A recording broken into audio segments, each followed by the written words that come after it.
الحمد للہ وکفا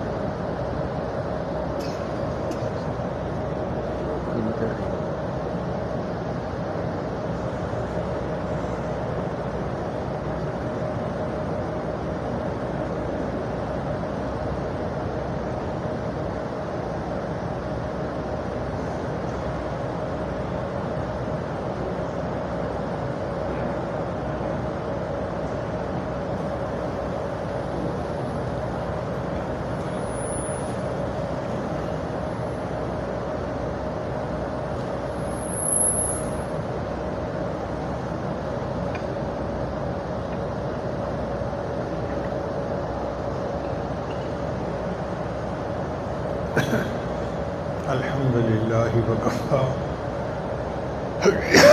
وسلام علی عبادہ الذین اصطفیٰ اما بعد۔ قرآن مجید فرقان حمید اللہ رب العزت کا کلام ہے۔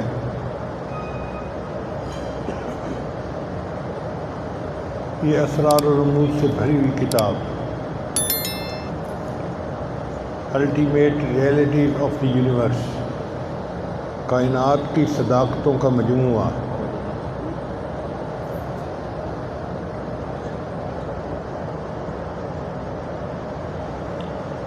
ہر انسان اس کتاب کے علوم و معارف کو نہیں جان سکتا۔ اللہ تعالیٰ فرماتے ہیں لا یمسہ الا المطہرون، اس کو نہیں ہاتھ لگا سکتا مگر اس کے جو صاف پاک ہو۔ تو علماء نے اس کا ترجمہ لیا ہے کہ بے وضو انسان قرآن مجید کو ہاتھ نہیں لگا سکتا، مگر مشائخ نے اس کے معنی اور لیے ہیں۔ وہ فرماتے ہیں کہ قرآن مجید کی جو آیات کا مغز ہے، نچوڑ ہے، لب لباب ہے، اس تک نہیں پہنچ سکتا وہ بندہ جب تک کہ اس کا دل پاک نہ ہو، تک دل نازیبہ حرکتوں سے باز نہ آ جائے، وہ قرآن مجید کی آیات کے صحیح مفہوم کو سمجھنے سے قاصر ہوتا ہے، معارف کو نہیں سمجھ سکتا۔ جس طرح ایک نابالغ بچہ بلوغ کی لذتوں سے واقف نہیں ہے، اسی طرح جس بندے کا دل ناپاک ہو وہ قرآن مجید کے علوم و معارف کی لذتوں سے واقف نہیں ہو سکتا۔ اسی لیے میں نے عرض کیا تھا کہ قرآن مجید کی آیات اتنی باحیا ہیں کہ جب کوئی بندہ جس کا دل پراگندہ ہو وہ ان آیات کی طرف دیکھتا ہے تو یہ آیات اس سے اپنا چہرہ چھپا لیتی ہیں، یہ اس کو اپنا چہرہ دیکھنے نہیں دیتی، اتنی باحیا آیتیں ہیں۔ لا یمسہ الا المطہرون، ان کو نہیں مس کر سکتا مگر وہ جو پاک انسان، جس کا دل پاک ہوگا وہ ان آیات کے صحیح لب لباب کو سمجھے گا۔ قرآن مجید کی صورتوں میں آیات میں آپس میں ایک ربط ہے، ایک تناسب ہے۔ اس پر ایک بزرگ گزرے ہیں برہان الدین البقائی رحمۃ اللہ علیہ، انہوں نے ایک کتاب لکھی نظم الدرر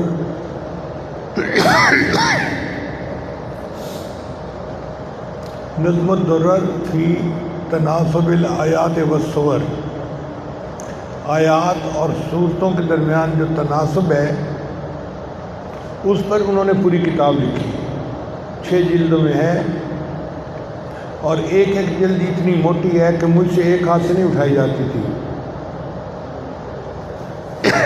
تو اتنے علوم و معارف اس کے آیات کے تناسب کے اندر ہیں، ربط کے اندر ہیں۔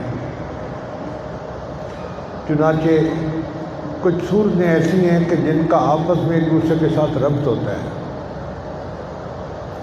مثلاً سورۃ الذاریات اور سورۃ طور، یہ ایک دوسرے کا مرر امیج ہے۔ مرر امیج کا کیا مطلب کہ ان میں ایک میں جو مضمون کی ترتیب ہے دوسری صورت میں معکوس ترتیب ہے، ترتیب وہی ہے مگر الٹی ہے۔ اسی طرح سورہ النجم اور القمر، ان میں ترتیب معکوس کی کا تناسب ہے۔ پھر سورہ الرحمن اور سورہ الواقعہ، ان میں بھی مرر امیج کی ترتیب ہے۔ سورہ الرحمن میں 5 مضامین بیان کیے گئے ہیں، 1 2 3 4 5، اور سورہ الواقعہ میں وہی 5 مضامین 5 4 3 2 1 کی ترتیب سے بیان کیے گئے ہیں۔ تو پڑھنے والا انسان حیران ہو جاتا ہے کہ اللہ رب العزت کے کلام میں کتنی جو ہے وہ باریکیاں ہیں اور اس کے اسرار و رموز کس قدر ہیں۔ پھر ایک اور چیز بھی کہ قرآن مجید کی آیات میں اور صورتوں میں رنگ تھیوری بھی سامنے آتی ہے۔ رنگ تھیوری کہتے ہیں کہ جیسے ایک انگوٹھی بنی ہوتی ہے نا عورت کی، درمیان میں ایک موٹا ڈائمنڈ ہوتا ہے اور دائیں اور بائیں اس کا ڈیزائن بالکل ایک دوسرے کا الٹ ہوتا ہے، اس کو رنگ تھیوری کہتے ہیں۔ تو قرآن مجید کی آیات و صورتوں کے درمیان بھی رنگ تھیوری نظر آتی ہے۔ مثال کے طور پہ میں نے آیت الکرسی کی مثال پیش کی تھی کہ آیت الکرسی کے 9 ٹکڑے بنتے ہیں۔ یہ تو ایک آیت ہے نا، ایک آیت ہے آیت الکرسی، قرآن مجید کی سب سے بڑی عظمت والی آیت ہے حدیث پاک کے مطابق۔ اس کے 9 ٹکڑے بنتے ہیں، 1 2 3 4 5 6 7 8 9۔ تو اگر اس کو ہم دیکھیں تو 1 2 3 4 5، 5واں ٹکڑا بنتا ہے وَلَا يُحِيطُونَ بِعِلْمِهِ بِشَيْءٍ مِّنْ عِلْمِهِ إِلَّا بِمَا شَاءَ۔ یہ ہے اصل ڈائمنڈ جو اس نگینہ جو دکھانا چاہتے ہیں اللہ تعالیٰ۔ پھر اس کے بعد اگلا جو ہے وہ پچھلے سے ملتا ہے، اگلا اس سے پچھلے سے، پھر آگے ایسے ہے جیسے 5 4 3 2 1۔ تو آیت الکرسی کے اندر گویا پوری رنگ تھیوری یا نیکلس تھیوری اس کو ثبوت ملتا ہے۔ پھر سورہ بقرہ جو پورے قرآن مجید کا خلاصہ اور نچوڑ ہے، اس کے اندر بھی یہی رنگ تھیوری سامنے آتی ہے۔ اس میں بھی 9 قسم کے مضامین بیان کیے گئے ہیں۔ پہلا مضمون ایمان اور کفر کے بارے میں ہے، دوسرا مضمون اللہ تعالیٰ کی تخلیقات کے بارے میں ہے، تیسرا مضمون بنی اسرائیل والوں کو اللہ تعالیٰ نے احکامات دیے، اور چوتھا مضمون اللہ تعالیٰ نے ابراہیم علیہ السلام کو آزمایا، وَإِذِ ابْتَلَىٰ إِبْرَاهِيمَ رَبُّهُ بِكَلِمَاتٍ۔ اور 5واں مضمون اصل ڈائمنڈ ہے، اور وہ کیا ہے کہ قَدْ نَرَىٰ تَقَلُّبَ وَجْهِكَ فِي السَّمَاءِ فَلَنُوَلِّيَنَّكَ قِبْلَةً تَرْضَاهَا۔ یہ جو آیتیں ہیں نا کہ اللہ تعالیٰ بیت المقدس سے قبلہ کو کعبہ کی طرف منتقل کرتے ہیں، یہ اصل پوری صورت کا نچوڑ ہے۔ اور یہ بہت بڑی بات ہے، بہت بڑا میسیج ہے، بہت بڑا پیغام ہے کہ آج کے بعد پہلے ادیان ختم ہو گئے، اب دنیا میں نیا دین ہوگا، اور اس نئے دین کا مرکز بھی الگ ہوگا، جدا ہوگا، اور قیامت تک اب یہی مرکز رہے گا۔ یہ 5واں مضمون ہے۔ پھر 6واں مضمون دیکھیں تو اس میں ہے کہ ایمان والوں کو آزمایا جائے گا، وَلَنَبْلُوَنَّكُمْ بِشَيْءٍ مِّنَ الْخَوْفِ وَالْجُوعِ۔ ادھر تھا ابراہیم علیہ السلام کو آزمایا گیا، ادھر ہے ایمان والوں کو آزمایا جائے گا۔ پھر اس مضمون کے بعد ایمان والوں کو اللہ نے احکام دیے کہ اللہ تعالیٰ تمہیں اس چیز کا حکم دیتا ہے، اس چیز کا حکم دیتا ہے۔ پھر اس کے بعد اللہ تعالیٰ کی تخلیق اور علم کے بارے میں آیت الکرسی ہے۔ پھر آخر پہ جو 2 آیتیں ہیں سورہ بقرہ کی، ان میں وہی مضمون ہے جو پہلی آیتوں میں تھا، آمن الرسول بما انزل الیہ من ربہ والمؤمنون کل آمن باللہ وملائکتہ۔ یہ وہی مضمون ہے جو سورہ بقرہ کی ابتدا میں۔ تو آخری 2 آیتوں کا اور پہلی آیتوں کا ایک جیسا مضمون ہے، اور درمیان کے مضمون ملتے ملتے یہ ایک نیکلس بن جاتا ہے جو گلے میں ڈالا جاتا ہے۔ تو یہ تھیوری بھی اپنی جگہ بہت خوبصورت ہے۔ جن مفسرین نے اس تھیوری کے اوپر کام کیا ہے وہ کہتے ہیں کہ قرآن مجید کی ساری صورتوں کو اگر اکٹھا کیا جائے تو یہ 19 گروپ بنتے ہیں، صورتوں کے گروپ 19 بنتے ہیں۔ ان میں سے 9 اور 9 گروپ ایک دوسرے کے معکوس ہیں، اور 19واں جو ہے نا وہ درمیان میں اصل مقصد ہے، وہ سورہ یاسین بنتی ہے، جس کو قرآن مجید کا دل کہا گیا۔ کوئی بندہ نہیں جانتا تھا کہ قرآن مجید کا دل کیوں کہا ہے نبی علیہ السلام نے، اب سمجھ میں بات آتی ہے کہ مضامین کے اعتبار سے سورہ یاسین کے اندر جو مضمون ہے وہ قرآن مجید کا نچوڑ اور لب لباب ہے، جس میں اللہ قسم کھا کر فرماتے ہیں یاسین والقرآن الحکیم انک لمن المرسلین۔ اللہ قسم کھا کر اپنے محبوب کی رسالت کا اقرار فرماتے ہیں، اظہار فرماتے ہیں۔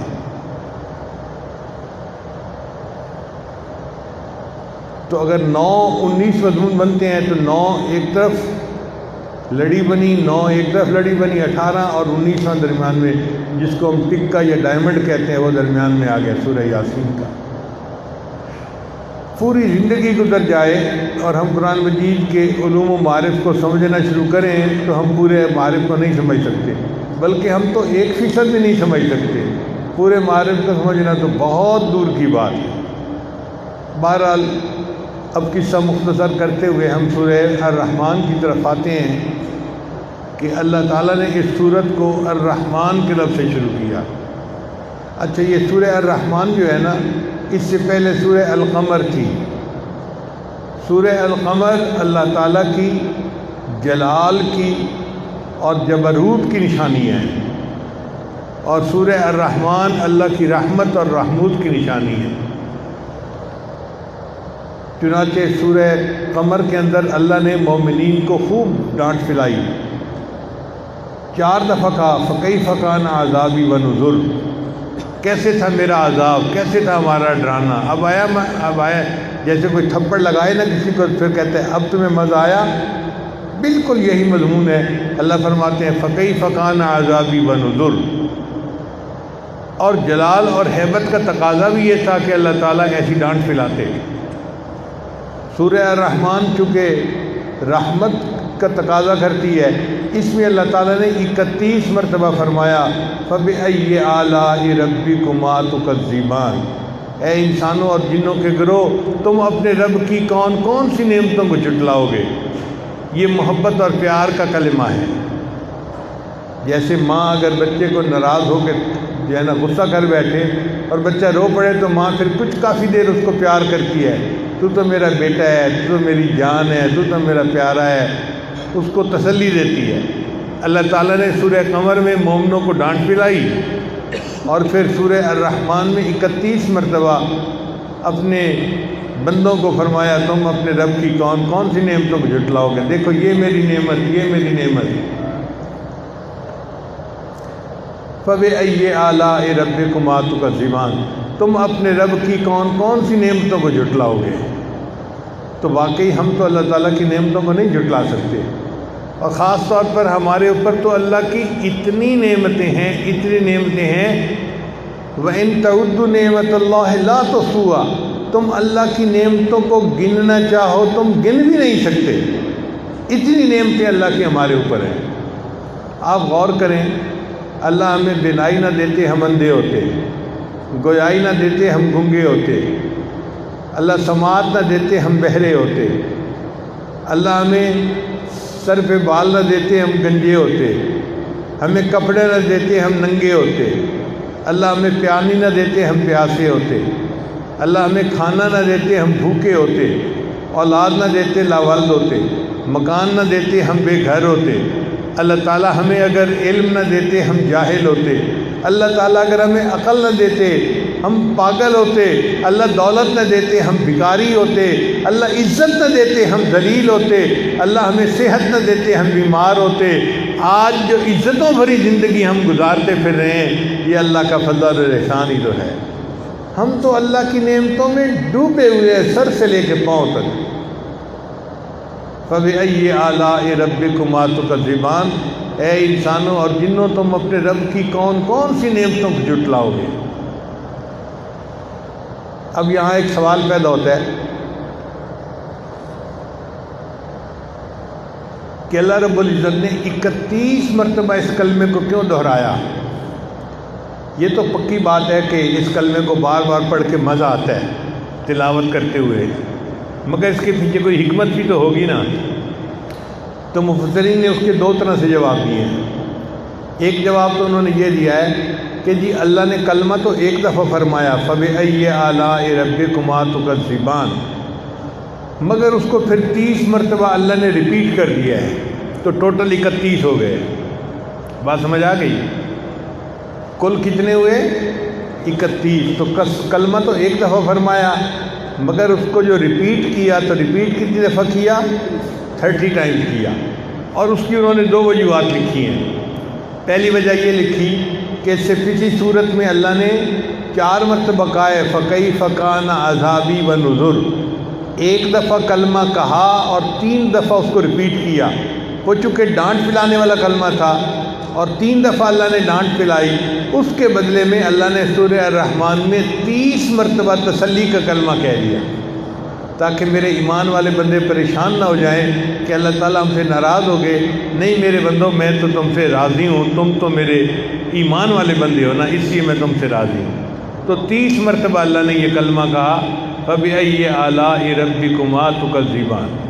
اور بعد نے فرمایا کہ نہیں، مہینے کے 30 دن ہوتے ہیں، تو اللہ تعالیٰ نے 30 مرتبہ فَبِأَيِّ آلَاءِ رَبِّكُمَا تُكَذِّبَانِ فرمایا، تاکہ مومن احساس کرے کہ جیسے مہینے کے ہر دن میں اللہ کی نعمت ہوتی ہے، میں روزی کھاتا ہوں، میں کام کرتا ہوں، تو 30 مرتبہ میں نے اقرار کرنا ہے، اے اللہ میں آپ کی نعمتوں کا اقرار کرتا ہوں، میں آپ کا شکر گزار بندہ ہوں، میں آپ کا ناشکرہ بندہ نہیں ہوں۔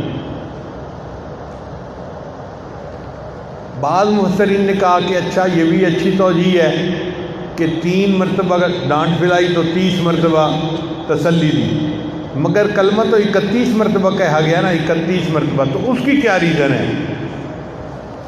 تو انہوں نے کہا کہ جی 31 مرتبہ کہنے میں حکمت یہ ہے کہ دنیا میں انسان جو اللہ کی نعمتوں سے لطف اندوز ہوتا ہے، تو اللہ تعالیٰ کی 8 صفات ہیں جن کو صفات ثبوتیہ کہتے ہیں۔ صفات ثبوتیہ اللہ تعالیٰ کی ایسی صفتیں جن میں کوئی تبدیلی نہیں آتی۔ کچھ تو ہے نا ازلنے بدلنے والی، جیسے اللہ زندگی بھی دیتا ہے، موت بھی دیتا ہے، تو کبھی محیی ہے اور کبھی ممیت ہے، کبھی اس صفت کا ظہور ہو رہا ہے کبھی اس صفت کا۔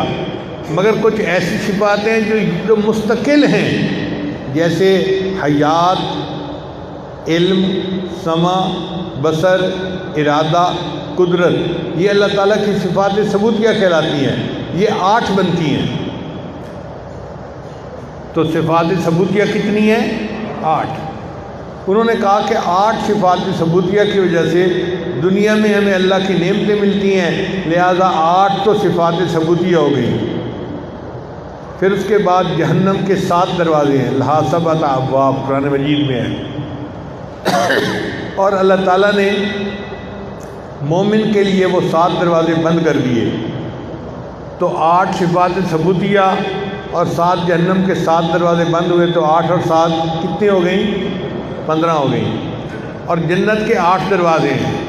جنت کے کتنے دروازے ہیں؟ 8 دروازے ہیں۔ اور ہر مومن کو آخرت میں 2 جنتیں ملیں گی، تو کتنے دروازے ہو گئے 2 جنتوں کے؟ 16 دروازے جنت کے ہو گئے اور 7 دروازے جہنم کے بند ہو گئے، اور 8 صفات ثبوتیہ، تو 15 اور 16 کو جمع کریں تو 31 بن جاتی ہیں۔ ان کا کہ اس لیے چونکہ 31 نعمتیں اللہ کی بندوں پر تھیں، اللہ نے 31 مرتبہ اس کلمے کو دہرایا، فَبِأَيِّ آلَاءِ رَبِّكُمَا تُكَذِّبَانِ، تم اپنے رب کی کون کون سی نعمتوں کو جھٹلاؤ گے۔ تو یہ بات سمجھ آ گئی کہ کلمہ 31 مرتبہ کیوں دہرایا گیا۔ بعض نے کہا کہ 31 نعمتوں کے بدلے 31 مرتبہ کلمہ، 8 صفات ثبوتیہ کی جیسے نعمتیں جو دنیا میں ملی ہیں، پھر جہنم کے 7 دروازے اللہ نے بند کر دیے، یہ بھی اللہ کی نعمت ہے، پھر 16 دروازے جنت کے کھول دیے، یہ بھی اللہ کی نعمتیں ہیں۔ لہذا ہم شکر ادا کرتے ہیں کہ اللہ آپ نے ہمیں اتنی نعمتیں عطا کی، ہمیں اپنے شکر گزار بندوں میں شامل فرما لیں۔ پھر اس کے بعد یہ سورت الرحمن کے نام سے شروع ہو رہی ہے۔ الرحمن اللہ تعالیٰ کا صفاتی نام ہے۔ جیسے کچھ نام ہوتے ہیں نا جو بندے کے نام کے ساتھ مشہور ہو جاتے ہیں، ابو بکر صدیق، عمر فاروق، عثمان غنی، علی المرتضیٰ، نام کے ساتھ صفاتی نام بھی شامل ہو گیا۔ اسی طرح اللہ تعالیٰ کا صفاتی نام الرحمن، اللہ کا نام اللہ ہے اور ساتھ الرحمن اس کا نام شامل ہو گیا۔ پھر رحمت کے دو نام ہیں، ایک ہے رحیم اور ایک ہے رحمان۔ دو ناموں کی کیا ضرورت تھی یہ بھی ذرا سن لیجیے۔ دو صفتیں ہیں، ایک ہے بندے کا امیر ہونا، یہ الگ صفت ہے، ایک ہے بندے کا سخی ہونا، یہ الگ صفت ہے، یہ دونوں الگ الگ صفتیں ہیں۔ اب آپ دیکھیں، بندہ امیر تو ہو مگر کنجوس ہو تو اس کی امیری کس فائدے کی؟ یا بندہ سخی تو بڑا ہو پلے کچھ نہ ہو پھر اس کی سخاوت کس بات کی؟ مزہ تو تب ہے کہ پیسہ بھی خوب ہو اور سخاوت کی صفت بھی خوب ہو۔ تو یہ دو الگ الگ صفتیں ہیں۔ اس لیے اللہ تعالیٰ کی رحمت کے دو انداز ہیں، ایک تو اللہ کی رحمت بھی بے حساب ہو اور دوسرا اس کا خرچ بھی بے انتہا ہو رہا ہو۔ تو اللہ تعالیٰ کا نام ہے رحیم، اس کا تقاضا یہ ہے کہ اللہ آپ کی رحمت کا دریا اتنا بڑا ہے کہ کہیں اس کا کنارہ نظر ہی نہیں آتا، بے انتہا رحمت ہے آپ کی، اور پھر آپ کی رحمت بندوں پہ خرچ بھی بے انتہا ہو رہی ہے، آپ رحمان بھی ہیں۔ چنانچہ اللہ کی رحمت جتنی خرچ ہو رہی ہے کوئی دوسرا رحمانیت کی صفت نہیں رکھتا۔ اللہ اپنوں کو بھی دیتے ہیں، پرایوں کو بھی دیتے ہیں، مومنوں کو بھی دیتے ہیں، کافروں کو بھی دیتے ہیں، اللہ وفاداروں کو بھی دیتے ہیں، غداروں کو بھی دیتے ہیں۔ آپ بتائیے دنیا میں کافروں کو اولاد کون دیتا ہے؟ صحت کون دیتا ہے؟ دنیا کا مال کون دیتا ہے؟ دنیا کی عزت کون دیتا ہے؟ اللہ مومنوں کو بھی نعمتیں دیتے ہیں، کافروں کو بھی نعمتیں ہیں۔ دنیا میں کوئی بندہ ایسا نہیں۔ دنیا میں تو ہم نے دیکھا ایک حکومت آتی ہے نا تو پچھلوں کو تو بھیجو جیل میں اور جو اپنے ہیں ان کو سب کچھ دے دو۔ تو دنیا اپنوں کو دینا جانتی ہے، دوسروں کے منہ سے تو نوالا بھی چھین لیتی ہے۔ وہ پروردگار جو اپنوں کو بھی دے اور پرایوں کو بھی دے، وفاداروں کو بھی دے، غداروں کو بھی دے، یہ صفت فقط اللہ کی ذات میں ہے۔ سبحان اللہ، اللہ رحمان بھی ہیں، رحیم بھی ہیں۔ تو الرحمن کا کیا مطلب کہ اللہ آپ رحمت کے بہت بڑے سمندر کے مالک ہیں اور آپ کے سمندر کی حدوں کو کوئی جانتا ہی نہیں ہے، اور آپ کی رحمت بندوں پر دن رات ہمہ وقت خرچ ہو رہی ہے۔ اب اس الرحمن نے کیا کیا؟ علم القرآن، اس نے قرآن کی تعلیم دی۔ خلق الانسان، بندوں کو پیدا کیا، انسان کو پیدا کیا۔ علمہ البیان، اور اس کو بیان کی صفت عطا فرمائی۔ اب آپ غور کیجئے کہ پہلے فرمایا علم القرآن، پھر فرمایا خلق الانسان، پھر علمہ البیان۔ تو عقل حیران ہوتی ہے کہ انسان کی پیدائش کا تذکرہ بعد میں اور قرآن کی تعلیم کا تذکرہ پہلے۔ اس میں بھی ایک حکمت ہے۔ وہ حکمت کیا ہے؟ اس کو کہتے ہیں ترتیب مرتبی، کہ مرتبے کی اللہ نے ترتیب کا خیال رکھا۔ علم القرآن کا مصداق نبی علیہ السلام بنتے ہیں، اللہ کے حبیب جن کو اللہ نے قرآن دیا۔ تو علم القرآن کا مصداق کون بنتا ہے؟ نبی علیہ السلام بن گئے۔ اور خلق الانسان کا مصداق کون بنا؟ آدم علیہ السلام بن گئے۔ اور علمہ البیان کا مصداق ساری مخلوق بن گئی۔ اللہ نے مرتبے کا خیال رکھا، پہلے نبی علیہ السلام کا تذکرہ، پھر آدم علیہ السلام کا تذکرہ، پھر عام انسانوں کا تذکرہ۔ لہذا فرمایا علم القرآن خلق الانسان علمہ البیان۔ اور بعض مفسرین نے کہا کہ نہیں، اللہ نے ترتیب طبعی کا خیال رکھا ہے کہ نعمتوں میں جو طبعی ترتیب تھی اس کا خیال۔ مثلا انسان کا بولنا ایک بڑی نعمت ہے، پھر اس سے بھی بڑی نعمت ہے انسان کا پیدا ہونا، اور اس سے بھی بڑی نعمت ہے انسان کو قرآن کا علم حاصل ہونا۔ تو اگر نعمتوں کی ترتیب کا خیال رکھا جائے تو بھی سب سے پہلے قرآن آتا ہے، پھر انسان آتا ہے، پھر اس کے بعد انسان کو اب بیان آتا ہے۔ تو ترتیب طبعی دیکھیں یا ترتیب مرتبی دیکھیں تو صورتوں کی آیات کی ترتیب یہی بنتی ہے۔ الرحمن علم القرآن خلق الانسان علمہ البیان۔ یہاں تک بات سمجھ آ گئی؟ کیوں جی؟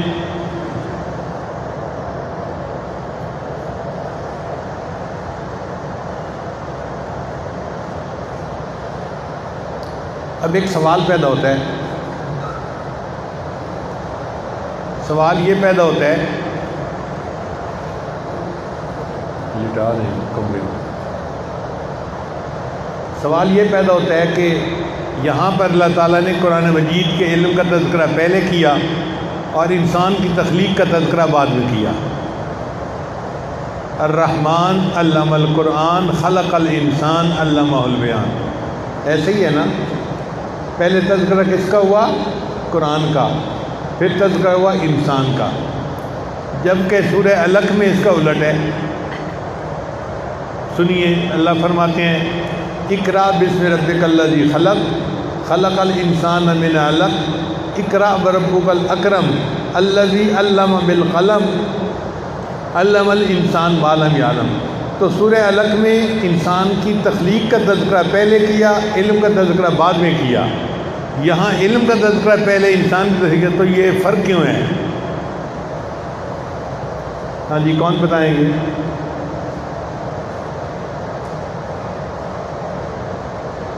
جی، انسان کو جو نعمت دینے کی وہ زیادہ اہمیت کی حامل تھی، اس کے پہلے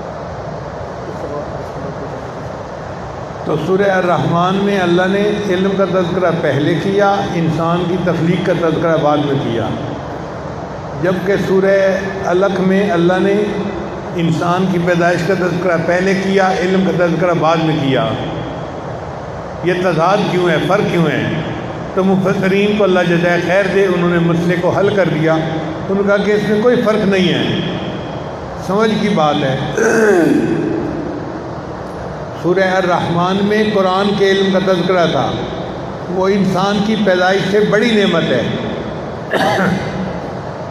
اور سورہ علق میں اللہ فرماتے ہیں الذی علم بالقلم، وہ ذات جس نے قلم سے تجھے علم عطا کیا۔ اور قلم سے جو علم ملتا ہے وہ مادی علم ہوتا ہے، وہ سائنسی علم ہوتا ہے، وہ دنیا کا علم ہوتا ہے جو اس کے لیے قلم کی ضرورت ہوتی ہے۔ قرآن یاد کرنے کے لیے یا سمجھنے کے لیے قلم کی کوئی ضرورت نہیں ہے۔ یہ چھوٹے چھوٹے بچے قلم پکڑنا نہیں جانتے، یہ قرآن کے حافظ بن جاتے ہیں۔ تو علم قلم جس کو کہا گیا اس سے مراد مادی اور سائنسی علم تھا۔ تو قرآن کا علم انسان سے افضل ہے، اس کا تذکرہ پہلے کیا، اور انسان سائنسی علم سے زیادہ اعلیٰ ہے، اس لیے اللہ نے انسان کا تذکرہ پہلے کیا، علامہ بالقلم کا تذکرہ بعد میں کیا۔ تو یہ مسئلہ بھی حل ہو گیا۔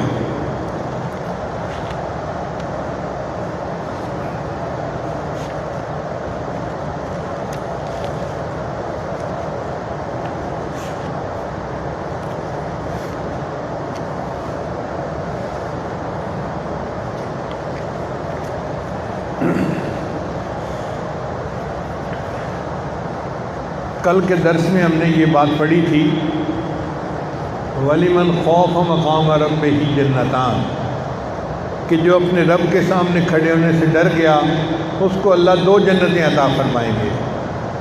2 جنتوں کا کیا مطلب؟ کہ جنت میں 2 محل عطا فرمائیں گے۔ جیسے لوگوں کا ایک گھر اسلام آباد میں ہوتا ہے اور ایک ایبٹ آباد میں ہوتا ہے، ایک کراچی میں ہوتا ہے، ایک فیصل آباد میں ہوتا ہے، ایک پاکستان میں ہوتا ہے، ایک دبئی میں ہوتا ہے، ایک لاہور میں ہوتا ہے، ایک مکہ مکرمہ میں ہوتا ہے۔ لوگوں کے 2 گھر ہوتے ہیں۔ اللہ تعالیٰ اپنے جو مقربین بندے ہیں ان کو بھی 2 جنتیں عطا فرمائیں گے، یا 2 جنتوں میں 2 گھر عطا فرمائیں گے۔ اور بعض مفسرین نے کہا نہیں، جنتان کا مطلب یہ ہے جنت الدنیا و جنت الآخرہ۔ آخرت میں تو اللہ اس بندے کو جنت دیں گے ہی صحیح، اس کی دنیا کی زندگی کو اللہ جنت کا نمونہ بنا دیں گے۔ دنیا کی زندگی بھی ایسی ہوگی کہ اس کو جنت کا لطف اور مزہ آئے گا۔ اور واقعی ہمارے بعض بزرگوں کو اللہ نے ایسی زندگی دی کہ وہ دنیا میں کہا کرتے تھے کہ ہمیں تو جنت کا مزہ آ رہا ہے۔ اس کا یہ مطلب نہیں کہ ان پہ پریشانی نہیں آتی، پریشانیاں آتی ہیں، مگر پریشانیاں ان کے دلوں پہ اثر نہیں کرتی۔ اس کی مثال یوں سمجھیں کہ شیشے کا بنا ہوا ایئر کنڈیشن کمرہ ہے اور بندہ ایئر کنڈیشن کے اندر بیٹھا ہے اور مزے لے رہا ہے۔ وہ شیشے کے باہر دیکھتا ہے کہ طوفان جھکڑ ہے، درخت گر رہے ہیں، چیزیں ادھر سے ادھر اڑ کے جا رہی ہیں، اور مٹی ہے اور گرد ہے اور آندھی ہے، مگر یہ سکون سے بیٹھا ہوا ہے، اس پر اس کا کوئی اثر نہیں۔ کیوں کہ آندھی باہر ہے، اس تک آندھی کی اپروچ نہیں ہے۔ یہی اللہ والوں کا مثال ہوتی ہے کہ زندگی کی پریشانیاں ان کو آتی تو ہیں، لیکن وہ پریشانیاں ان کے ظاہر پر ہوتی ہیں، ان کے دل تک نہیں پہنچ پاتی، ان کا دل پریشان نہیں ہوتا، دل بالکل پرسکون ہوتا ہے، وہ اللہ کی یاد میں لگے ہوتے ہیں۔ چنانچہ ایک بزرگ تھے خواجہ ابوالحسن خرقانی رحمۃ اللہ علیہ، ہمارے سلسلہ کے بزرگ تھے۔ اس زمانے میں ایک بادشاہ تھا نا، اس کا نام تھا سلطان محمود غزنوی، غزنہ کا رہنے والا تھا، اور ایک ہندوؤں کا بڑا بت تھا جس کا گرجا ان سے فتح نہیں ہو رہا تھا، سومناتھ کا قلعہ۔ جب بھی سلطان محمود اس پر چڑھائی کرتا تو سارے ہندو اکٹھے ہو کے مقابلے کے لیے آ جاتے اور مسلمانوں کو ہرا دیتے۔ 16 مرتبہ سلطان محمود نے حملہ کیا۔ اب آپ غور کریں، 16 مرتبہ اگر بندہ پکنک پہ جائے نا تو تنگ آ جاتا ہے، یار چھوڑو پکنک کی بات، اب تو پکنک پہ جانے کو دل ہی نہیں کرتا۔ اس نے 16 مرتبہ حملہ کیا اور 16 مرتبہ اس کو شکست ہوئی، اور 7ویں مرتبہ اس نے پھر حملہ کرنے کی نیت کر لی۔ تو کسی نے اسے کہا کہ میاں، جب تک کسی اللہ والا سے دعا نہیں کرواؤ گے نا تمہارا کام پورا نہیں ہونا۔ اس نے پوچھا جی کون ہے کوئی اللہ والا؟ تو بتایا گیا کہ خرقانی اللہ والے ہیں، آپ ان کے پاس جائیں۔ چنانچہ سلطان محمود غزنوی ان کے پاس آیا۔ جب آیا تو وہ دن جو تھا نا، خانقاہ میں انہوں نے صفائی کا دن منایا ہوا تھا۔ اس وقت سارے خانقاہ کی صفائی ہو رہی تھی، جھاڑو دیا جا رہا تھا، اور حضرت نے خود بھی نہانا تھا، غسل کرنا تھا، اور صفائی پورے جسم کے بالوں کی کرنی تھی۔ تو آپ کے سر میں نا لمبے بال تھے، تو گرمی کی وجہ سے نا خارش ہوتی ہے سر کے بالوں میں اگر لمبے بال ہیں، تو حضرت کو خارش ہو رہی تھی۔ تو آپ نے ایک شاگرد کو کہا بھائی میرے ذرا سر میں دیکھو کہیں جوئیں تو نہیں ہیں۔ تو آپ سر جھکا کے بیٹھے ہوئے تھے، اور شاگرد جو تھا وہ بال دیکھ رہا تھا کہ کہیں جوئیں تو نہیں ہیں۔ اتنے میں بادشاہ سلامت پہنچ کے گئے بغیر اطلاع کے۔ اب جو صفائی کرنے والے تھے انہوں نے دیکھا کہ بادشاہ سلامت آ گئے، تو وہ بھاگا ہوا ایک بندہ آیا اور آ کے بتانا چاہتا تھا کہ جی بادشاہ سلامت آ گئے۔ تو حضرت تو نیچے سر جھکائے بیٹھے ہوئے تھے، اس نے آ کے کہا حضرت حضرت۔ جب اس نے زور سے کہا نا حضرت حضرت، تو حضرت نے سر اٹھایا، پھر کیا بات ہے؟ حضرت وہ بادشاہ سلامت آ گئے ہیں۔ کہنے لگے ہو میں سمجھا کوئی بڑی سی جوں تیرے ہاتھ آ گئی۔ بادشاہ سلامت کے آنے پر ان کو اتنا بھی فرق نہیں پڑتا تھا، کہنے لگے ہو میں سمجھا کوئی بڑی سی جوں تیرے سر میرے ہاتھ میں آ گئی ہے۔ پھر حضرت خیر متوجہ ہوئے تو بادشاہ سلامت آئے، ان کو اٹھ کے سلام کیا، بٹھایا، تھوڑی دیر بات چیت کی۔ اس نے کہا جی کہ میں نے سومناتھ پہ حملہ کرنا ہے تو مجھے آپ دعا دیں۔ تو حضرت کے پاس اپنا کرتا پڑا ہوا تھا، حضرت نے کرتا دے دیا اور فرمایا کہ جب مشکل وقت تمہارے اوپر ہو نا تو اس وقت میں تم دعا کرنا کہ یا اللہ اس کرتے والے کا اگر کوئی مقام ہے تیری نظر میں تو اس کی برکت سے میرا یہ کام کر دے، اللہ تیرا کام کر دیں گے۔ سلطان محمود واپس چلا گیا۔ اب کافی عرصے کے بعد سلطان محمود نے سومناتھ پہ پھر حملہ کیا۔ کافر پھر زیادہ تھے، مسلمانوں کی ہمتیں کم ہونے لگی، یہ پیچھے پسپا ہونے لگے، پیچھے ہٹنے لگے۔ تو سلطان محمود کو خیال آیا کہ مجھے ایک اللہ والے نے اپنا کرتا دیا تھا اور کہا مشکل وقت ہو تو دعا کرنا۔ چنانچہ سلطان محمود نے وہ کرتا اپنے سامنے رکھ لیا اور اللہ سے دعا کی کہ یا اللہ تیرے ایک ولی نے مجھے کرتا دیا تھا، اس ولی کا اگر تیرے ہاں کوئی مقام ہے تو اللہ تو مجھے سومناتھ کا فاتح بنا دے۔ اللہ نے دعا قبول کر لی اور جنگ کا نقشہ بدلا، اور بالآخر 7ویں مرتبہ سلطان محمود سومناتھ کے قلعے کا فاتح بن گیا۔ اب سلطان محمود دل میں بڑا خوش تھا، اس میں بت پڑے ہوئے تھے، ہندوؤں نے کہا کہ جناب ہم سونے کے بدلے یہ بت تول کے لے لیتے ہیں، تم ان کو توڑو نہیں، ہمیں واپس کر دو۔ سلطان محمود نے کہا نہیں، میں اگر ان کو سونے کے بدلے دوں گا نا تو لوگ مجھے بت فروش کہا کریں گے، میں تو بت شکن ہوں، میں تو بت کو توڑنے والا ہوں، میں فروش کرنے والا نہیں ہوں۔ چنانچہ سلطان محمود نے حکم دیا کہ بتوں کو توڑ دیا جائے۔ اللہ کی شان کہ جب بتوں کو توڑا گیا تو پتہ چلا کہ اندر سے وہ ہولو تھے اور ان کے اندر ڈائمنڈ بھرے ہوئے تھے جو سونے سے کئی گنا زیادہ قیمتی تھے۔ تو اللہ نے بت توڑوا بھی دیے اور نفع بھی کئی گنا زیادہ دے دیا۔ سلطان محمود کے دل میں خیال آیا کہ جس بزرگ نے کرتا دیا تھا میں جا کے ان کا شکریہ تو ادا کروں۔ چنانچہ سلطان محمود آیا اور اس نے آ کے حضرت کا بڑا شکریہ ادا کیا اور کہا کہ آپ کے کرتے کے صدقے میں نے دعا کی، وسیلے سے دعا کی اور اللہ نے مجھے فتح عطا فرما دی۔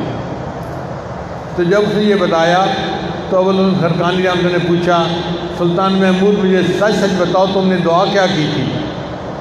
حضرت میں نے دعا کی تھی اگر اس کرتے والے کا تیرے ہاں کوئی مقام ہے تو مجھے سومناتھ کا فاتح بنا دے۔ حضرت نے فرمایا سلطان محمود تو نے بہت کم قیمت لگائی، اگر تو یہ دعا مانگتا نا اللہ مجھے پوری دنیا کا فاتح بنا دے، اللہ تجھے پوری دنیا کا فاتح بنا دے۔ تو ان اللہ والوں کا اللہ کے ہاں وہ مقام ہوتا ہے کہ پوری دنیا کا فاتح بھی بن جاتے ہیں۔ چنانچہ کہتے ہیں کہ سلطان محمود غزنوی فوت ہو گیا، اس کو کافی عرصے کے بعد کسی نے خواب میں دیکھا۔ اس نے پوچھا سلطان محمود کیا بنا؟ سلطان محمود نے جواب دیا کہ اللہ نے میری مغفرت فرما دی۔ اس نے کہا اللہ نے مغفرت فرما دی؟ اس نے کہا ہاں، میں ایک مرتبہ سرکانی کو ملنے کے لیے گیا تھا اور وہاں لوگ جھاڑو دے رہے تھے اور مٹی اڑ رہی تھی، میں بادشاہ تھا، میں نے مٹی سے کراہت کرنے کی بجائے مٹی کو اپنے ہاتھ پر ملا اور اپنے چہرے پہ مل لیا، یہ اللہ والوں کی جگہ کی مٹی ہے، اللہ کو میرا یہ عمل پسند آ گیا، تو نے جس چہرے پر اللہ والوں کی اٹھی ہوئی گرد کو ملا ہے میں اس چہرے کو جنت میں جلانا پسند نہیں کرتا، چل میں نے تجھے جنت عطا فرما دی۔ تو وَلِمَنْ خَافَ مَقَامَ رَبِّهِ جَنَّتَانِ کہ جو اللہ تعالیٰ کے سامنے کھڑے ہونے سے ڈر گیا اللہ اس کو 2 جنتیں عطا فرماتا ہے۔ اس کا ایک معنی تو یہ کہ جنت میں 2 محل ملیں گے، اور دوسرا معنی کیا کہ اللہ تعالیٰ جنت میں تو جنت اس کو دیں گے ہی صحیح، دنیا کی زندگی کو بھی جنت کا نمونہ بنا دیں گے، اطمینان دیں گے، سکون دیں گے۔ ظاہری پریشانیاں ہوں گی مگر اس کا دل پرسکون ہوگا، دل پریشان نہیں ہوگا۔ طوفان کر رہا تھا میرے عزم کا طواف، دنیا سمجھ رہی تھی کہ کشتی بھنور میں ہے۔ دنیا والے سمجھتے ہیں کہ کشتی بھنور میں ہے، وہ کشتی بھنور میں نہیں ہوتی، وہ تو طوفان اللہ والوں کا طواف کر رہا ہوتا ہے، وہ پرسکون ہوتے ہیں اس حال میں بھی۔ تو دنیا کی زندگی بھی جنت کا نمونہ بن جاتی ہے۔ پھر ایسے لوگوں کو یہ جو مقربین ہیں اللہ کون سی جنت عطا فرمائیں گے؟ کل ہم نے اس کا بیان پڑھا تھا، آج آخری بیان ہے، اور یہ ہے ان لوگوں کا جو مقرب تو نہیں تھے لیکن بہرحال جنت میں جائیں گے۔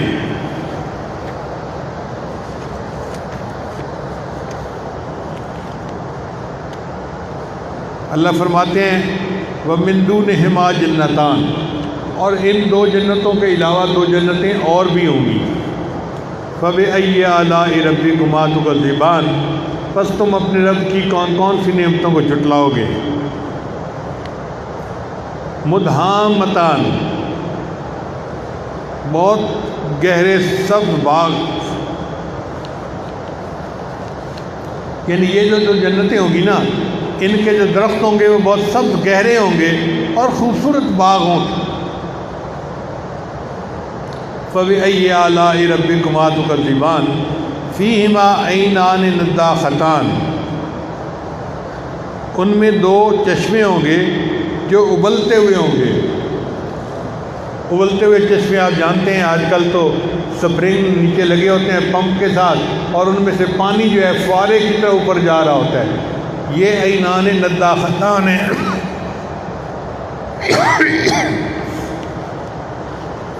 پھر اللہ فرماتے ہیں فیہما فاکہۃ ونخل ورمان ان کے لیے اس میں میوہ ہوگا اور کھجوریں ہوں گی اور کھانے کے لیے انار ہوں گے۔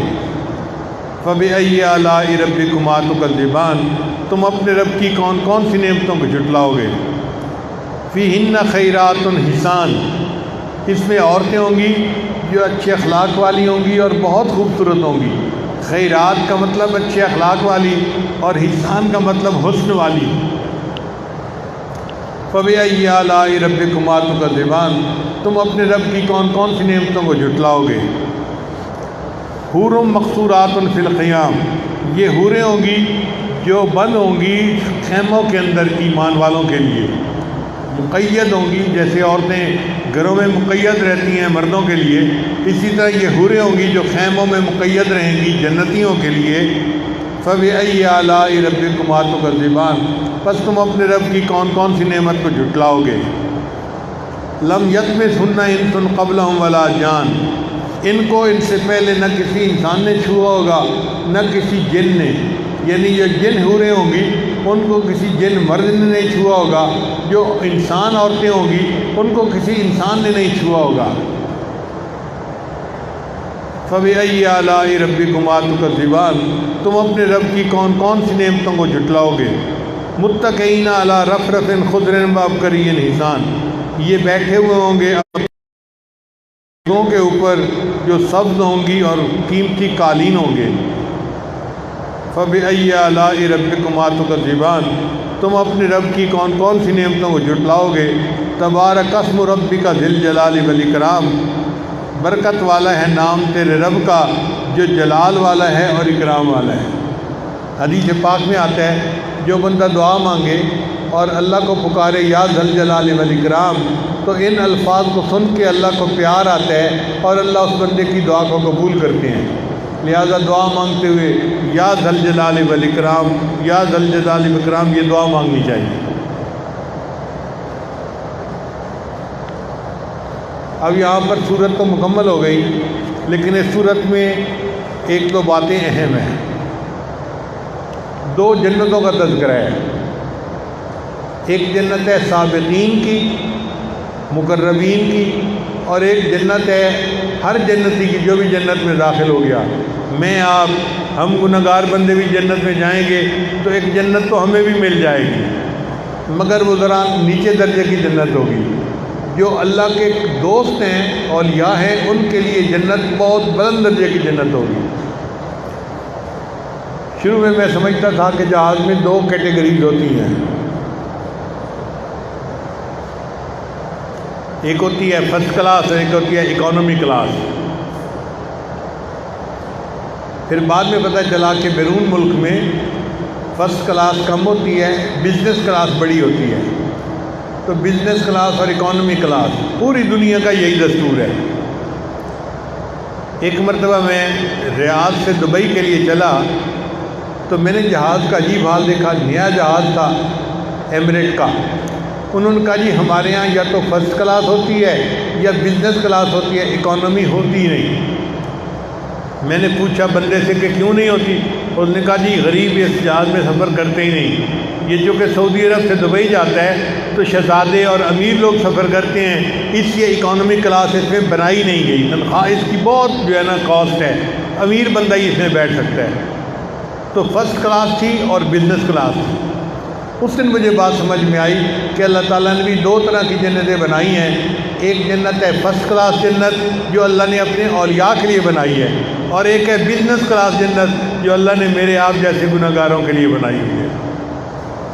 مگر ان دونوں جنتوں میں فرق کیا ہوگا؟ یہ ہے انٹرسٹنگ چیز سمجھنے والی۔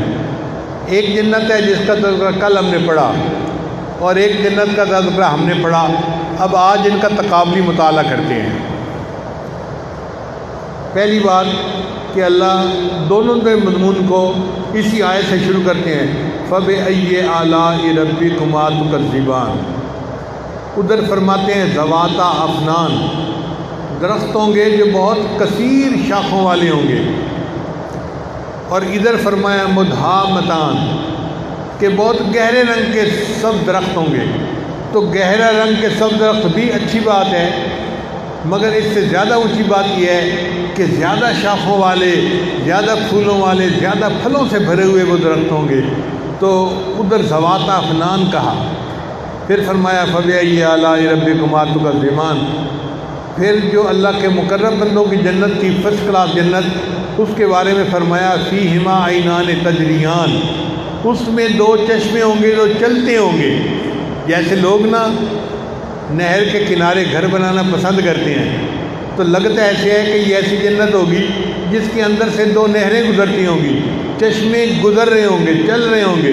یہ فوار دینے والے چشمے نہیں ہیں، یہ چلنے والے ہیں، اور یہ زیادہ اچھے ہیں چونکہ ان میں جنتی نہا بھی سکے گا، یہ سوئمنگ پول کا بھی کام دیا کریں گے۔ تو عینان تجریان افضل ہے بنسبت عینان نداختان سے۔ پھر اس کے بعد اللہ فرماتے ہیں فَبِأَيِّ آلَاءِ رَبِّكُمَا تُكَذِّبَانِ۔ پھر فرمایا فِيهِمَا مِن كُلِّ فَاكِهَةٍ زَوْجَانِ، کہ اس میں ہر میوے کی دو قسمیں ہوں گی۔ ہم نے پڑھا تھا جیسے کھجور کچی بھی کھائی جاتی ہے، پکی بھی کھائی جاتی ہے، تو ہر میوے کی دو قسمیں ہوں گی۔ اب ایک قسم جو ہے وہ ہو سکتا ہے کچی ہو اور ایک قسم پکی ہو، یا ہو سکتا ہے ایک قسم عام ہو اور ایک قسم خاص ہو، کوئی ایسا فلیور جو اللہ کو معلوم ہے، بندوں کو پتہ ہی نہیں ہے، مگر دو طرح کے میوے ہوں گے۔ حدیث پاک میں آتا ہے کہ ایک ہی درخت سے دو جنتی پھل توڑیں گے، اس کو مزہ اور آئے گا، اس کو مزہ اور آئے گا۔ جس کا درجہ کم ہوگا اس کو تھوڑا مزہ آئے گا، اور جس کا مزہ زیادہ ہوگا اس کو زیادہ مزہ آئے گا۔ سیدہ صدیقہ رضی اللہ تعالیٰ عنہ اور نبی علیہ السلام ایک ہی درخت کے پھل کھائیں گے، لیکن اما عائشہ صدیقہ کو مزہ کم آئے گا، اور نبی علیہ السلام کو پھل کا مزہ اور لطف سے جدا آئے گا۔ تو اللہ فرماتے ہیں کہ ان میں فاکہہ کی دو قسمیں ہوں گی۔ اب وہ کیا کیا ان کی کوالٹیز ہیں یہ تو اللہ بہتر جانتا ہے نا۔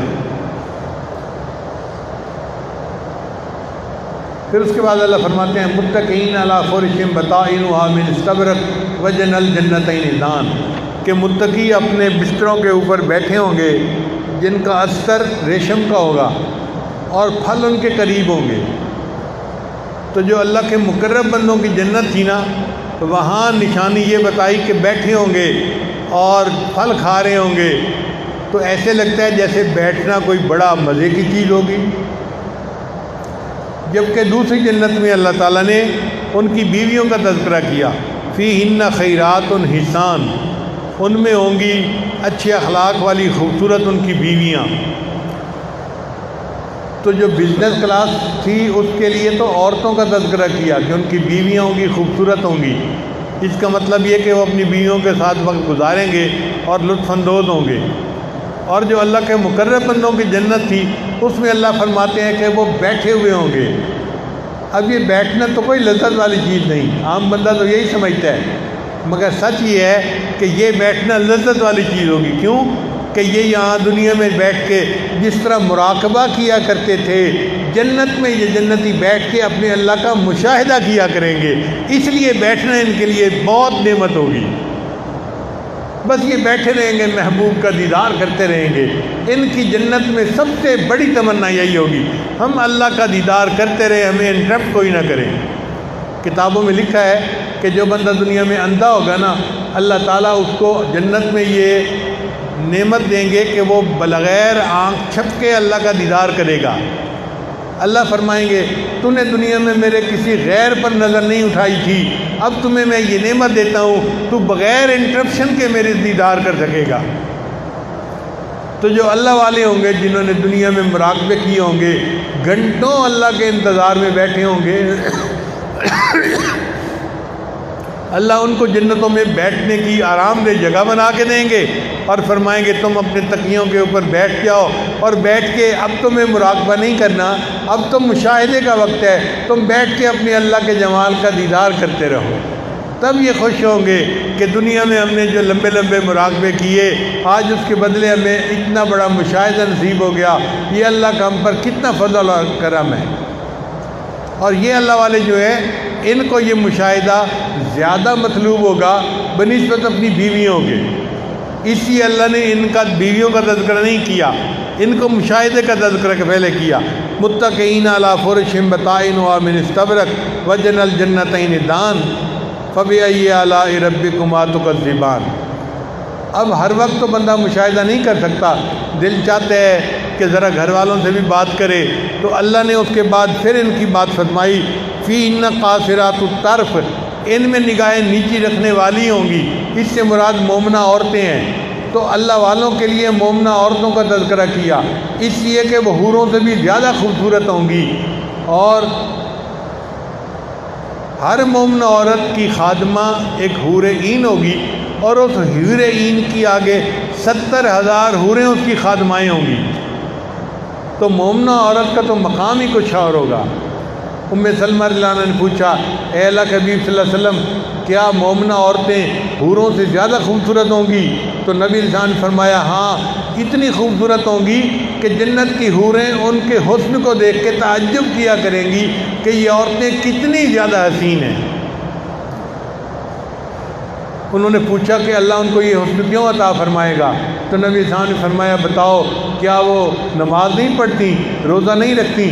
اگر وہ دنیا میں نماز پڑھتی ہیں، روزہ رکھتی ہیں اور پردے کی مشقت برداشت کرتی ہیں، اس کے بدلے اللہ انہیں جنت میں حوروں سے بھی زیادہ حسن عطا فرمائیں گے اور حوروں کی وہ مالکہ بن جائیں گی۔ اب نوجوان لڑکے جو حوروں کا تذکر سن کے بڑے خوش پھرتے ہیں، وہ سمجھ لیں کہ حوریں تو جنت کی ماسیاں ہیں، وہ بہت اعلیٰ ہیں، بڑا درجہ ہے ان کا، وہ کستوری سے بنی ہوئی ہیں، ہم خاکی ہیں، مٹی کے بنے ہوئے ہیں، وہ کستوری کی بنی ہوئی ہوں گی۔ اتنا اونچا درجہ کہ اگر کوئی حور مردے سے بات کر لے تو مردہ زندہ ہو جائے، اگر ایک انگلی آسمان دنیا سے نیچے کر دے تو سورج کی روشنی ماند پڑ جائے، اگر کوئی حور سمندر کے اندر تھوک ڈال دے پورے سمندر کا پانی میٹھا ہو جائے۔ اتنی خوبصورت حور جنت کی خادمہ ہوگی، ان 70,000 حوروں کی جو ملکہ ہوگی اس کو حور عین کہیں گے، موٹی آنکھوں والی حوریں، اور وہ حور عین وہ ہر مومنہ عورت کو خدمت کے لیے عطا کی جائے گی۔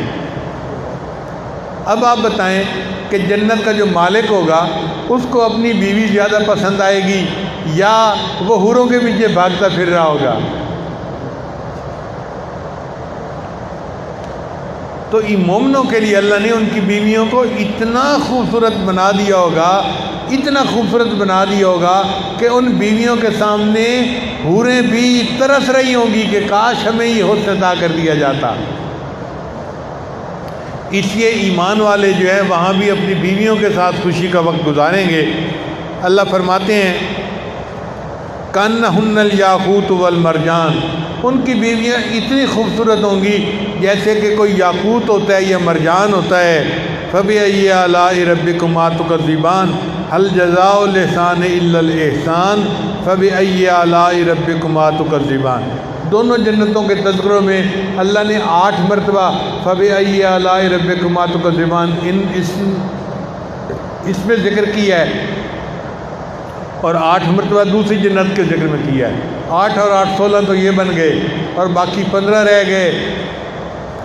تو ان 15 میں 8 جو ہیں وہ صفات ثبوتیہ کے دوران اللہ نے ذکر کیے، اور 7 جو ہیں وہ جہنم کا تذکرہ کرنے والوں کے لیے ذکر کیے۔ تو 31 مرتبہ فبأي آلاء ربكما تكذبان۔ اس کی ترتیب بھی سمجھ میں آ جاتی ہے۔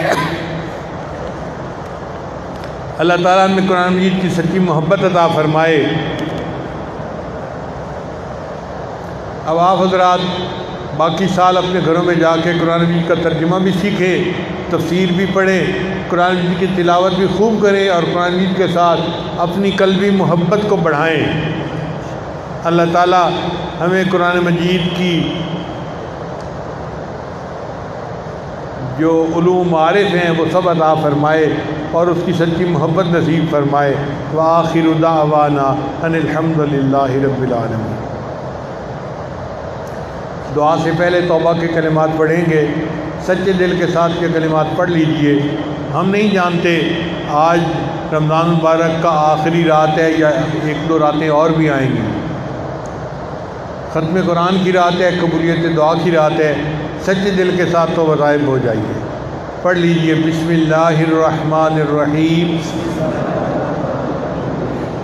لا الہ الا اللہ محمد الرسول اللہ، آمنت باللہ و ملائکتہ و کتبہ و رسلہ والیوم الآخر والقدر خیرہ و شرہ من اللہ تعالی والبعث بعد الموت، آمنت باللہ کما ہوا باسمائہ و صفاتہ وقبلت جمیع احکامہ اقرار باللسان و تصدیق بالقلب، اشہد ان لا الہ الا اللہ و اشہد ان محمدًا عبدہ و رسولہ، استغفر اللہ ربی من کل ذنب و اتوب الیہ برحمتک یا ارحم الراحمین۔ ان کلمات کو پڑھنے سے ہم تو بتائے ہو چکے ہیں، چند معمولات ہیں، اگر باقاعدگی سے کریں گے تو اللہ تعالیٰ دل کو منور کریں گے۔ پہلا عمل ہے 100 مرتبہ استغفار صبح و شام پڑھنا، دوسرا عمل ہے 100 مرتبہ درود شریف صبح و شام پڑھنا، تیسرا عمل ہے قرآن مجید کی تلاوت روزانہ کرنا، چوتھا عمل ہے چلتے پھرتے ہر لمحے اللہ کو یاد کرنا، اور پانچواں عمل ہے 10-15 منٹ صبح 10 منٹ شام مراقبہ کرنا۔ انشاءاللہ ان اعمال کو کریں گے تو اللہ کی محبت دل میں بڑھے گی اور خود آپ اللہ کی محبت کی حرارت کو محسوس کریں گے۔ ہم تھوڑی دیر مراقبہ کریں گے، پھر اس کے بعد دعا مانگیں گے۔ سب حضرات متوجہ ہو جائیے، آنکھوں کو بند کر لیجئے اور خوب اللہ سے دعائیں کیجئے۔ آج ختم قرآن کی رات بھی ہے اور 29 رات ویسے بھی قبولیت کی رات ہوتی ہے۔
اپنے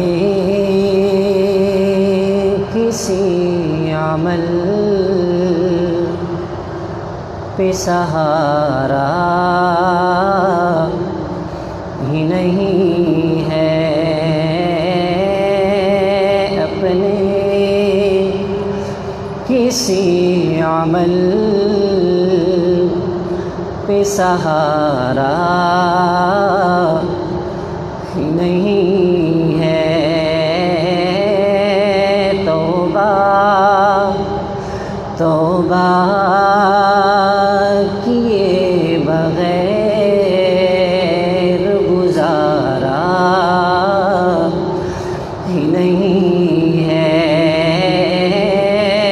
توبہ کیے بغیر گزارا ہی نہیں ہے،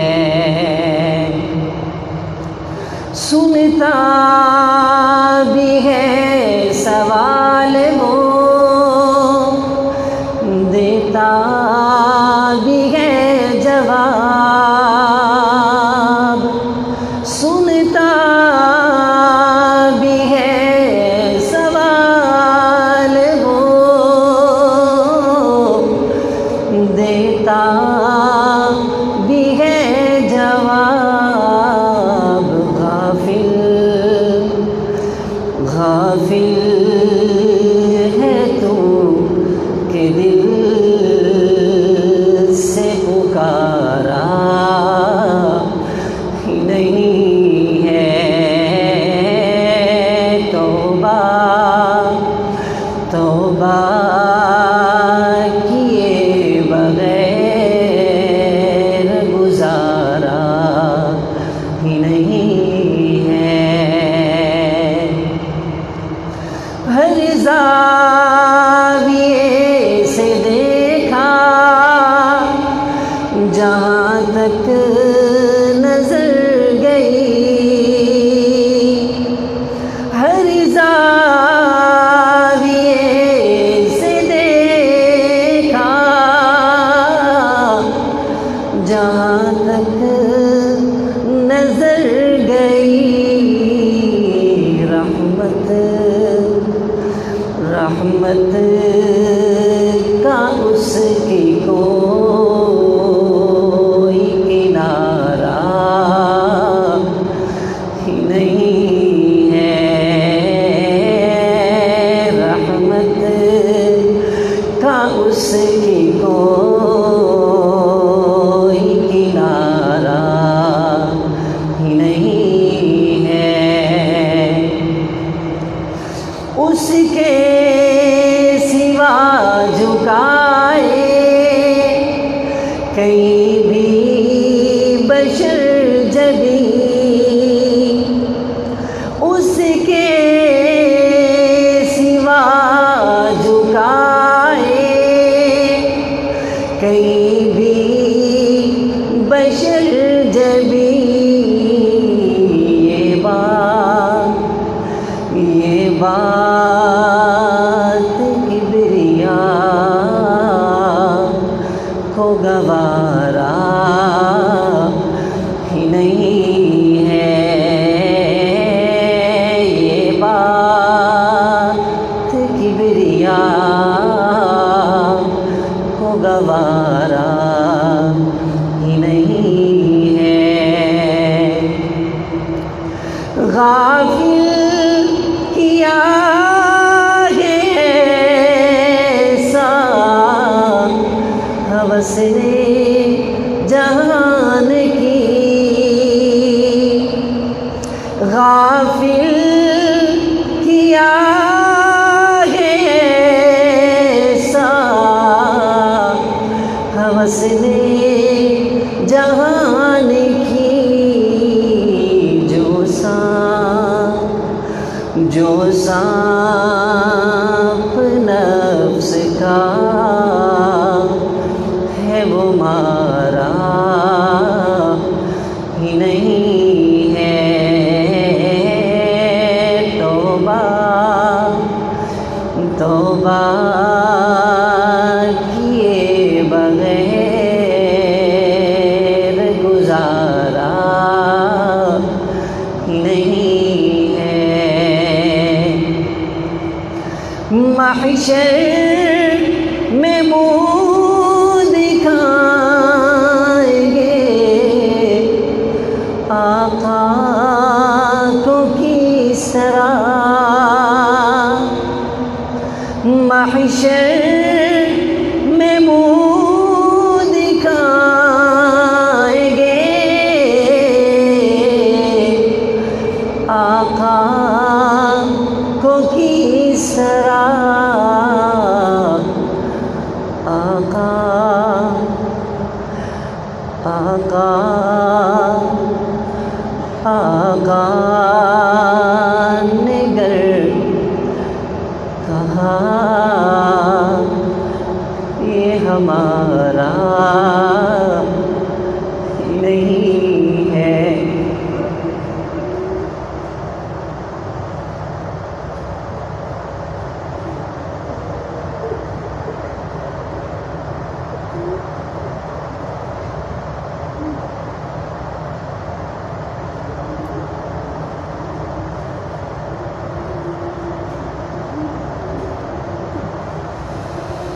محشر میں منہ دکھائیں گے آقا کو کس طرح آقا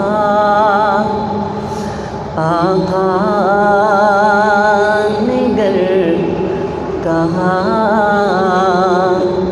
یہ ہمارا نہیں ہے اپنے کسی عمل پہ سہارا نہیں ہے توبہ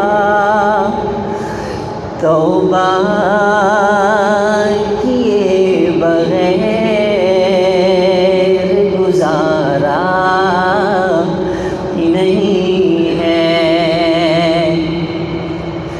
ایسا ہے کون عالم فانی میں فقیر ایسا ہے کون عالم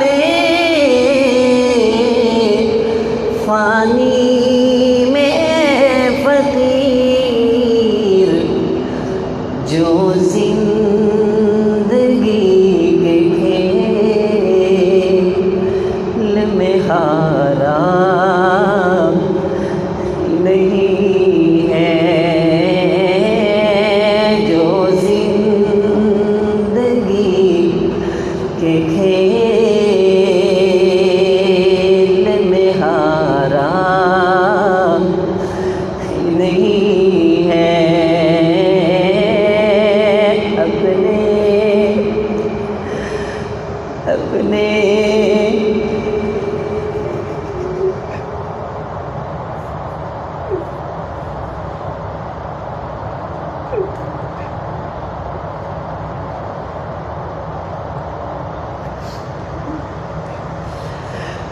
اپنے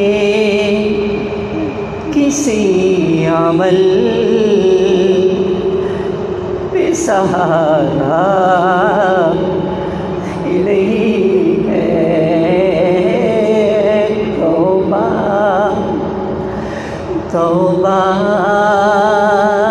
کیے بغیر گزارا ہی نہیں ہے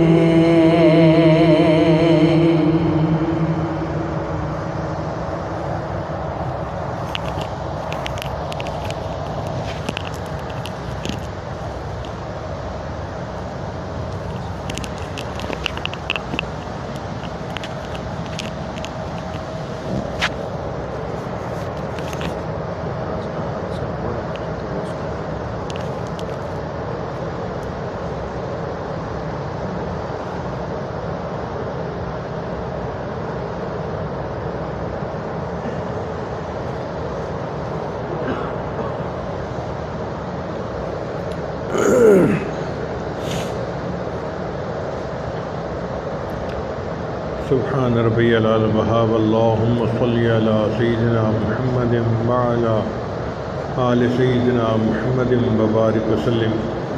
اے رب کریم، ہم آپ کے عاجز مسکین بندے ہیں، ہمارے گناہوں کو معاف فرما، خطاؤں سے درگزر فرما، عیبوں کی پردہ پوشی فرما۔ اللہ ہماری نگاہوں کو پاک فرما، دلوں کو صاف فرما، سینوں کو اپنی محبت سے لبریز فرما، اپنے عشق کی آتش ہمارے سینوں میں پیدا فرما، ہمارے انگ انگ سے اپنے ذکر کو جاری فرما، روئیں روئیں سے اپنے ذکر کو جاری فرما، ہڈی ہڈی بوٹی بوٹی میں اپنی محبت پیدا فرما۔ اے اللہ ہماری جسمانی بیماریوں کو دور فرما، روحانی بیماریوں کو دور فرما۔ پروردگار عالم ہمارے روزوں کو قبول فرما، ہماری تراویح کو قبول فرما۔ اے اللہ ختم قرآن کو قبول فرما۔ اے اللہ جنہوں نے خود میں قرآن کیا اور جنہوں نے پڑھا ان کے پڑھنے کو قبول فرما، اور جنہوں نے تراویح میں سنا ان کے سننے کو قبول فرما۔ اے اللہ اس کے بدلے ہم سے راضی ہو جا، ہمیں اپنی رضا نصیب فرما۔ آپ کے پیارے حبیب صلی اللہ علیہ وسلم نے فرمایا للصائم فرحتان، روزہ دار کے لیے دو خوشیاں ہوتی ہیں، ایک جب روزہ افطار کرتا ہے اس وقت خوشی ہوتی ہے، اور دوسری جب قیامت کے دن اللہ سے ملاقات کرے گا اس دن اس کا دل خوش کر دیا جائے گا۔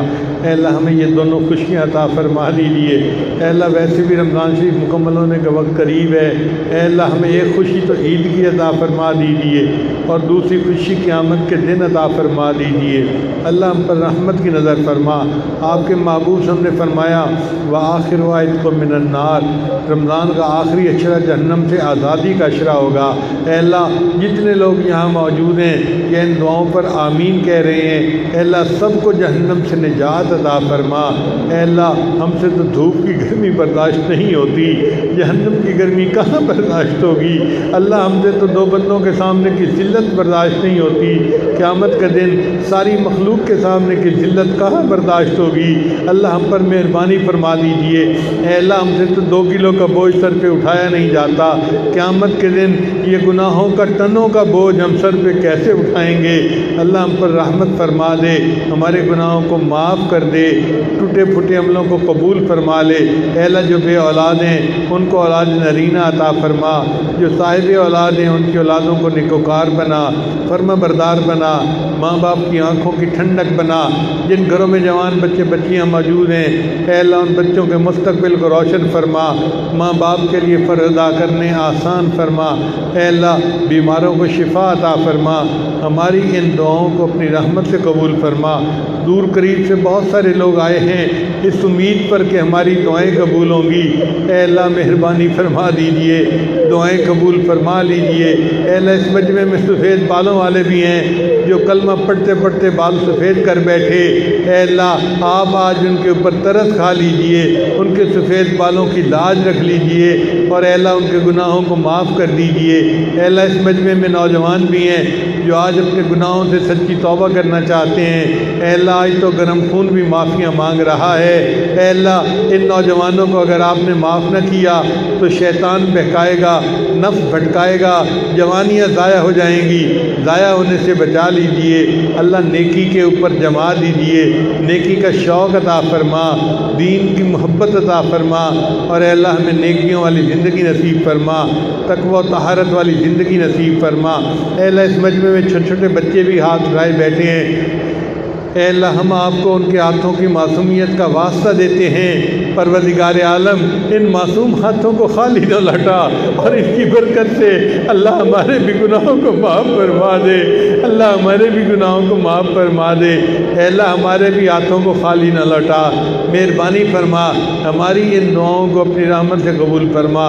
اے اللہ آپ نے قرآن مجید میں فرمایا وَأَمَّا السَّائِلَ فَلَا تَنْهَرْ، سوالی کو انکار نہ کرو۔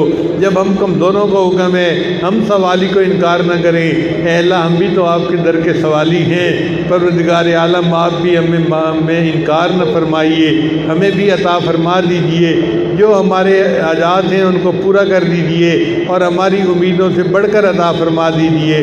اللہ ہم نے تو اپنی ضرورتوں کے بقدر مانگا، آپ ہمیں اپنی شان کے بقدر عطا فرما دیجئے، رحمت کا معاملہ فرما، ہماری ان دعاؤں کو اپنی رحمت سے قبول فرما۔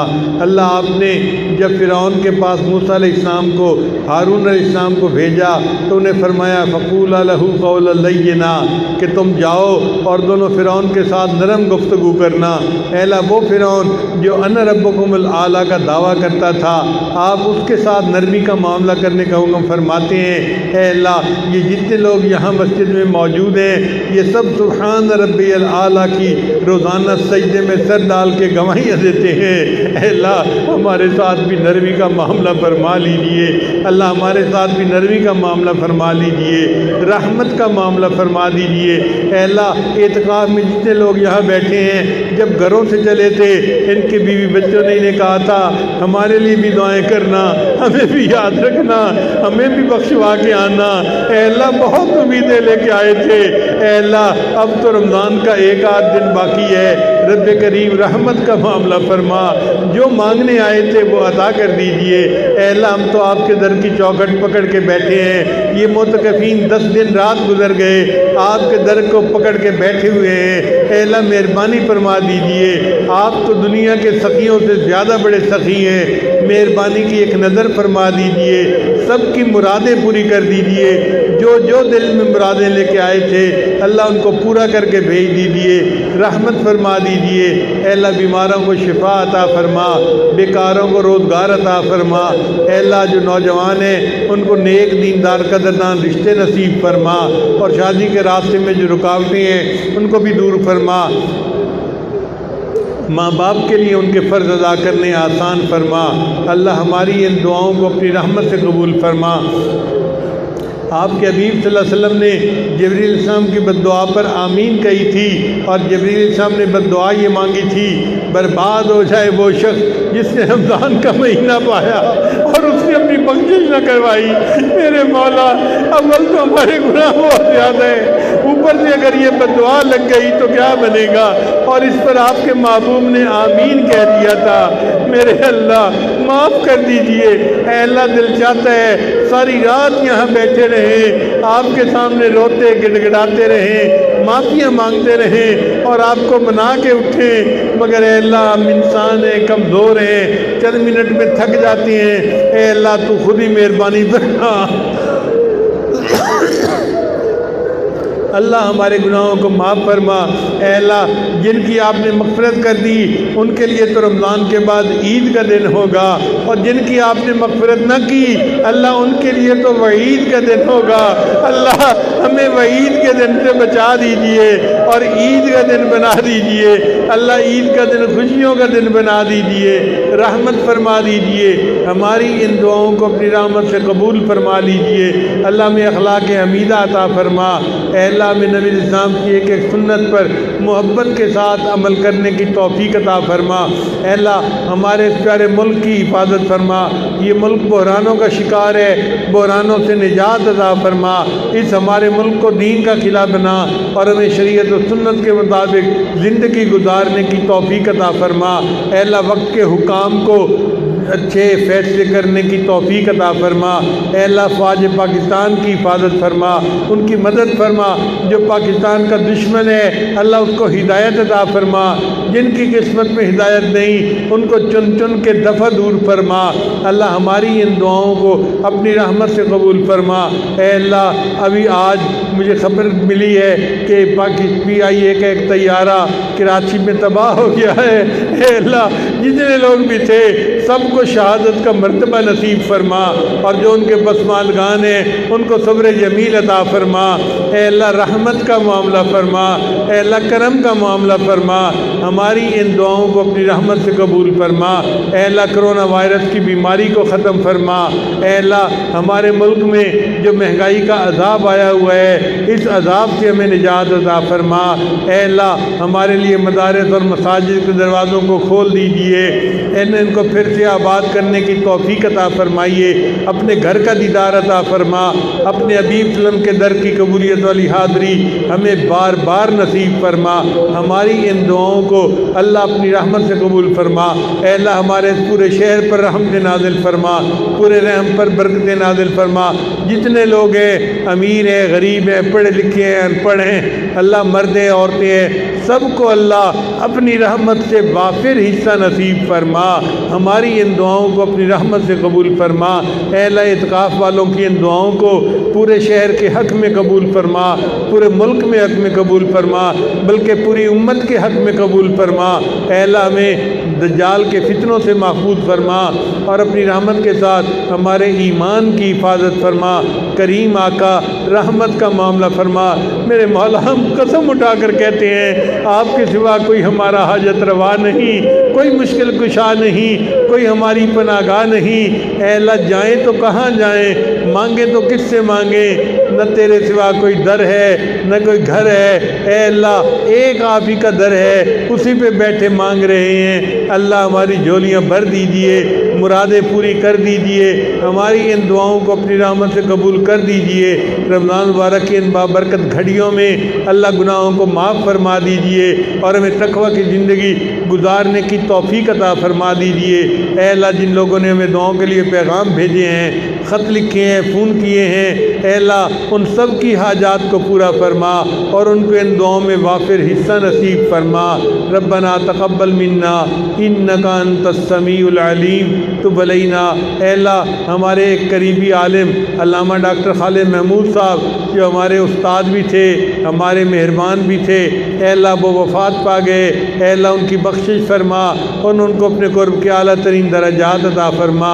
اے اللہ قریب کے دنوں میں ہمارے ایک بڑے ہی محترم شخصیت حضرت پالن پوری رحمۃ اللہ علیہ جو دارالعلوم دیوبند کے بخاری شریف کے استاد تھے وہ وفات پا گئے، اے اللہ ان کی مغفرت فرما اور ان کو اپنے قرب کے اعلیٰ ترین درجات عطا فرما۔ اے اللہ ہماری ان دعاؤں کو اپنی رحمت سے قبول فرما اور جو علماء مشائخ اس وقت دین کا کام کر رہے ہیں اللہ تو ان کی حفاظت فرما اور ان کی ہمتوں میں اضافہ فرما اور اے اللہ ان کو اپنی رحمت کے ساتھ دین کی سربلندی کے لیے مزید کام کرنے کی توفیق عطا فرما۔ صلی اللہ تعالیٰ علی حبیبہ سیدنا محمد و آلہ۔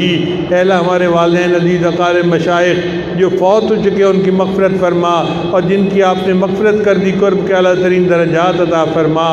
صلی اللہ تعالیٰ علی حبیبہ سیدنا محمد و آلہ و اصحابہ اجمعین برحمتک یا ارحم الراحمین۔